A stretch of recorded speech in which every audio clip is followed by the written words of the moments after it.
ते वासुदेवाय। जय जय हरि हर गौरी शंकर ईश्वर दीन दयाल है। राम नाम में समय बिताना सच्चा धर्म हमारा है। हरि भजन में चित्त लगाना सच्चा धर्म हमारा है।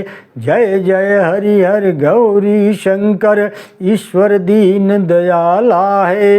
राम नाम में समय बिताना सच्चा धर्म हमारा है। सुबह शाम दिन रात जपे जा तभी कल्याण हमारा है। कैलाशी काशी के वासी भोला डमरू वाला है। जय जय हरि हर गौरी शंकर ईश्वर दीन दयाला है। राम नाम में समय बिताना सच्चा धर्म हमारा है।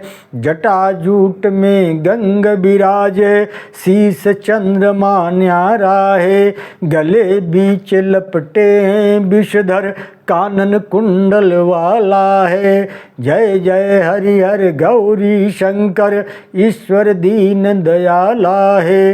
राम नाम में समय बिताना सच्चा धर्म हमारा है।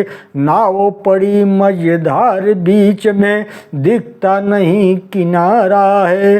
भोलानाथ महेश्वर शंभु पार लगाने वाला है। जय जय हरि हर गौरी शंकर ईश्वर दीन दयाला है। राम नाम में समय बिताना सच्चा धर्म हमारा है। हरि भजन में चित्त लगाना सच्चा धर्म हमारा है। अलख निरंजन भव दुख भंजन भक्तों का प्रतिपाला है। जो ध्यावे इच्छा फल पावे पल में करत निहाला है। जय जय हरि हर गौरी शंकर ईश्वर दीन दयाला है। राम नाम में समय बिताना सच्चा धर्म हमारा है। नैन खोल कर देख रे मनवा जग में कौन तुम्हारा है। भजन किए भव बंधन टूटे छूटे सब संसारा है।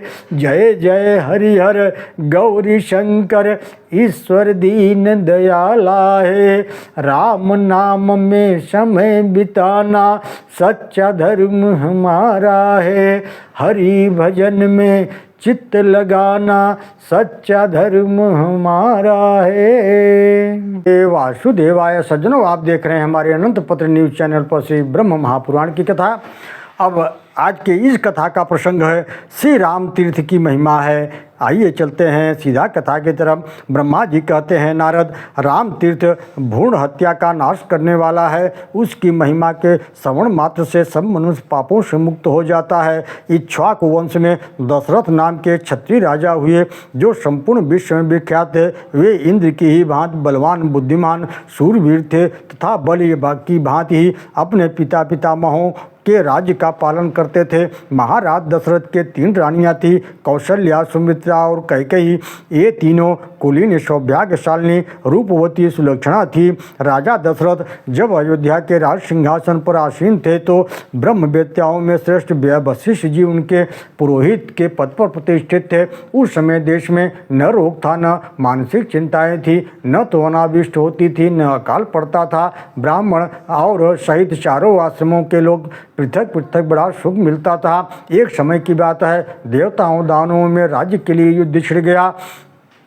वह युद्ध कई दिनों तक चलता रहा। इसी बीच आकाशवाणी हुई कि राजा दशरथ जिनका पक्ष लेंगे वे ही विजयी होंगे, दूसरे नहीं। यह सुनकर देवता दानव दोनों अपनी विजय के लिए राजा के पास आए। देवताओं की ओर से वायु शीघ्र ही जा पहुँचे और राजा से बोले, महाराज, देव दानव संग्राम में आपको चलना चाहिए। वहाँ आकाशवाणी सुनाई दी है कि जिस ओर राजा दशरथ रहेंगे उसी पक्ष की जीत होगी। अतः आप देवताओं का पक्ष ग्रहण कीजिए, जिससे देवता विजयी विजयी हो जाएं। वायु की बात सुनकर राजा दशरथ ने कहा, वायुदेव आप पूर्वक जाएं, मैं अवश्य चलूँगा। वायु को चले जाने पर दैत्यगण राजा के पास आए, बोले, भगवान हमारी सहायता कीजिए। हे महाराज, विजय आप पर ही अवलंबित है, अतः आप दैत्यराज की सहायता करें। राजा बोले, वायुदेव ने पहले मुझसे प्रार्थना की है, अब मैंने देवताओं की सहायता करने का वचन दे दिया है, अतः दैत्य दानव लौट जाएं। राजा दशरथ वैसा ही किया। स्वर्ग में पहुंचकर उन्होंने दैत्यों, दानवों और राक्षसों के साथ लोहा लिया। और उस समय मुनि नमुच के भाइयों ने देवताओं को देखते देखते बाण मारकर राजा के रथ को तो धूरी तोड़ डाला। राजा बड़े वेग से युद्ध करने लगे थे, उस धूरी टूटने का पता न चल सका। हे नारद, उस समय युद्ध में रानी कैकेयी भी राजा के पास बैठी थी। उसे रथ की अवस्था का पता लग गया, परंतु उसने राजा को इस बात की सूचना नहीं दी। धूरी टूटी देख करके उसने उसकी जगह अपनी हाथ की अंगुली लगा दिया। यह बड़ा अद्भुत कार्य था। रथियों में श्रेष्ठ महाराज दशरथ ने कैकेयी के हाथ में थमे हुए रथ को और द्वारा दैत्यों दानवों पर विजय पाई। फिर देवताओं से अनेक वर पाकर उनकी अनुमति लेकर के वे पुनः अयोध्या लौट आए। आते समय मार्ग में के बीच में महाराज दशरथ ने अपने प्रिया कैकेयी की ओर दृष्टिपात किया और जब उसके तरफ देखा तब उसका वह साहसपूर्ण कार्य देखकर उन्हें बड़ा विस्मय हुआ। और हे नारद, इस कार्य में प्रसन्न होकर के राजा ने कैकेयी को वर दिए। रानी कैकेयी ने भी राजा की आज्ञा स्वीकार करके कहा, हे महाराज, आपके दिए हुए ये 4 वर ये वर आपके ही पास रहें, आवश्यकता पड़ने पर उसे ले लूंगी। सतु मध्ये महाराजो मार्गे वीक्ष सदा प्रिया कैकेय्या कर्म तदृष्ट्वा विस्मयं परमं गतः ततस्तैव वरान् प्रादास्त्रिस्तु नारद सा अपि अनुमान्य नृपोक्तं कैकेयी वाक्यमब्रवीत् त्वयि तिष्ठन्तु राजेन्द्र तया दत्ता वरामपि। ओम नमो भगवते वासुदेवाय। राजा दशरथ पुरस्कार में अनेक आभूषण देकर अपने प्रिया कैकेयी के साथ अपने नगर को गए। विजयी होने से बहुत प्रसन्न थे। तदनंतर बहुत समय के बाद मुनीश्वर ऋषिशृंगी की कृपा से देवताओं की कार्य सिद्धि के लिए राजा दशरथ के 4 देवोपम पुत्र हुए। कौशल्या से राम, कैकेयी से बुद्धिमानों में श्रेष्ठ भरत और सुमित्रा से लक्ष्मण तथा शत्रुघ्न की हुए। वे सभी पुत्र बुद्धिमान प्रिय राजा के आज्ञाकारी थे।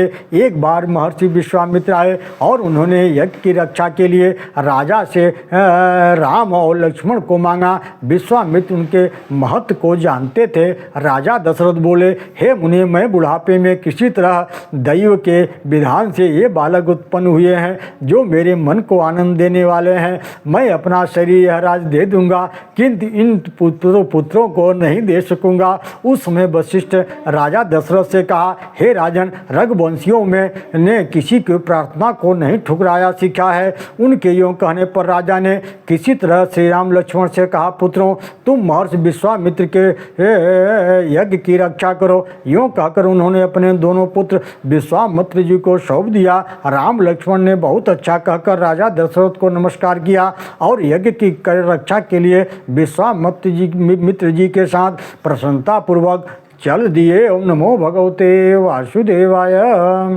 महर्षि विश्वामित्र ने उन दोनों भाइयों को माहेश्वरी महाविद्या, धनुर्वेद, शास्त्र विद्या, अस्त्र विद्या, लोक विद्या, रथ विद्या, गज विद्या, अश्व विद्या, गदा विद्या तथा मंत्रों द्वारा अस्त्रों के आवाहन और विसर्जन की शिक्षा दी। इस प्रकार संपूर्ण विद्याएं प्राप्त कर श्री राम और लक्ष्मण ने वनवासियों का हित करने के लिए वन में ताड़का को मार डाला। हाथ में धनुष लेकर यज्ञ की रक्षा करने लगे। तत्पश्चात महायज्ञ पूर्ण होने पर मुनिवर विश्वामित्र ने दोनों राजकुमारों के साथ राजा जनक से मिलने गए। वहाँ लक्ष्मण सहित श्री राम ने राजाओं की मंडली में अपने गुरु से सीखी हुई अद्भुत धनुर्विद्या का परिचय दिया। इससे प्रसन्न होकर राजा जनक ने अपनी अयोनिजा कन्या लक्ष्मी रूपा सीता का श्री राम के साथ विवाह कर दिया। इसी प्रकार लक्ष्मण और भरत तथा शत्रुघ्न का भी विवाह राजा जनक के ही घर में हुआ। तदनंतर दीर्घ काल व्यतीत होने पर राजा दशरथ समस्त प्रजा और गुरु की अनुमति से श्री राम को राज्य देने लगे। उस समय मंत्रा रूपी दुर्दैवन से प्रेरित होकर रानी कैकेयी ईर्ष्या से व्याकुल हो उठी।